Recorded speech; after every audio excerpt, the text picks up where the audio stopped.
The Somerset Prepared Partnership has a grant scheme. It's called the Small Grant Scheme, and the idea is that it's a small amount of funding, up to £5,000, for any community in Somerset to use to buy anything that would make them more resilient. Now, the grants that we make to community groups are to enable them to be better prepared for an emergency and to become more resilient. It's really a very straightforward process, and you can find all the details of how to apply on the Somerset Prepared website under the Getting Help section. Whilst I've been out interviewing, I've met with several communities who have applied for things such as flood sacks, which are an alternative to sandbags, high-vis jackets, torches, walkie-talkies, whatever they felt that they've needed so that their emergency team can respond in a safe and appropriate manner. So you have your battle box. Yes, we were fortunate enough to get two small grants. The original one came under CRISP, and that virtually brought all the equipment that we needed in the village hall, which is registered as a place of safety, and we were able to purchase lockers for snow shovels and reflective jackets and lots of other equipment and expensive radios and that sort of thing. We've got emergency blankets, small radios, batteries, pens, clipboards, and of course it's a church, and the churches aren't very warm when you come into the church unexpectedly. We've purchased a heater to go in there as well. So we've got equipment now as a result of funding not only from Somerset Prepared but also from Larkfleet Homes and from the National Lottery Community Fund, which was brilliant. So we raised over £7,500 in total, and we've got now 2 super duper huge pumps which we can roll out in the event that one of the big pumps fails, and we've got things like hydro sacks, hydro snakes, LED lights, flood signs, road cones, torches, high-vis. We've got some amazing head torches. We can literally blind people with these head torches. They've got all manner of settings, but it's worked really well, I think.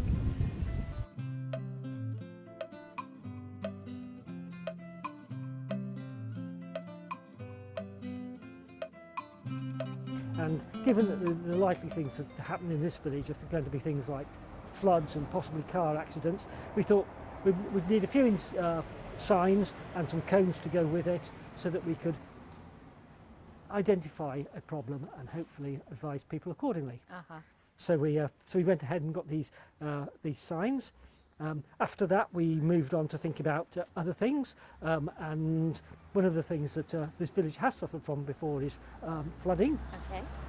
And it's probably our biggest concern because it runs down the hill and congregates at the bottom of just down the village. Okay. So we looked into getting these flood sacks as well, of which not only are they some here, but our chair Ian actually contacted various people to see if they actually wanted some for themselves. So we keep a couple here. I mean, they wouldn't go a huge way, but there'd be a start. Yes. And they've also organised some more for other people. Okay, so like individual households Yeah. would be particularly at risk. Yes. Have their own supply.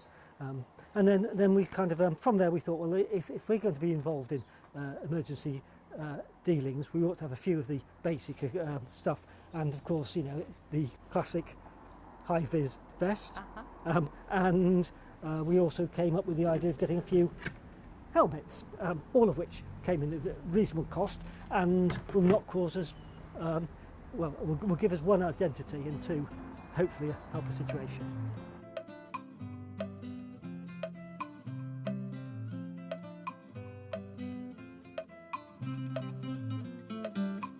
Oh yes, so we've got 4 defibs in the defibrillators in the village, 3 at the moment. And we've got a 4th one on the way. Okay. But I think one thing, if I may mention, I think one of the important aspects of all this is because our pumps, of course, are run by electricity, and we have had failures in the past. no pumps work. So we lost all that advantage of having that facility. So the supplementing of what we've now been managed to procure, as Sarah said earlier, was the backup we needed really, because we realised we couldn't rely on just electricity to run items. Yes, I think that's a really important point.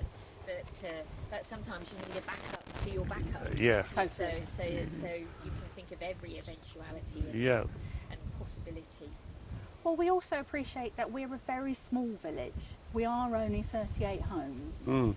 In the event that Somerset has another significant flooding event, we are very unlikely to be high on the priority list. There are larger villages. We don't have, for example, a school. We don't have a care home in the village. There will be other villages that will have far higher priority than us. Not to say that we wouldn't come up the emergency, but it was so important to us to have the ability to help ourselves first, to be as resilient as we possibly could do. And we also know that there's a point where you just got to stop. You know, if we have a plan and we have risks identified in it, and if we see the power go off, then immediately we're out here. But we know not to enter floodwater, and we know to be very careful about that. But we just felt it's so important to have the equipment to be able to help ourselves as much as possible at the beginning, until such time as the emergency services might be able to come and support us.